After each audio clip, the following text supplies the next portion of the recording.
Baron Geisler, enjoy na enjoy sa good boy role, ayaw nang magpakontrabida. Feeling thankful and grateful ang kapamilya aktor na si Baron Geisler dahil sa pagganap ng isang positive character sa ABS-CBN series na Incognito. Enjoy na enjoy daw si Baron sa role niya bilang Agent Miguel Tecson sa naturang serye na pinagbibidahan din ni na Richard Gutierrez, Ian Veneracion at Daniel Padilla. Nag-share ang magaling na aktor sa kanyang Facebook account ng then and now photo. Sa kaliwa ay ang napakasamang karakter niya bilang bungo sa FPJM Provinciano. At sa kanan naman ay ang kanyang role as Doc Miguel sa Incognito. Sa comment section ng Facebook post ni Baron, marami ang nagsabing isa siya sa mga maituturing na best of the best sa kanyang henerasyon.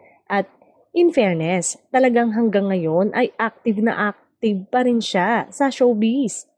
God bless you more, Baron Geisler. Naniniwala talaga ako na kapag gusto mong magbago, kahit ano pa ang nakaraan mo at magaling ka, walang imposible sa Panginoon.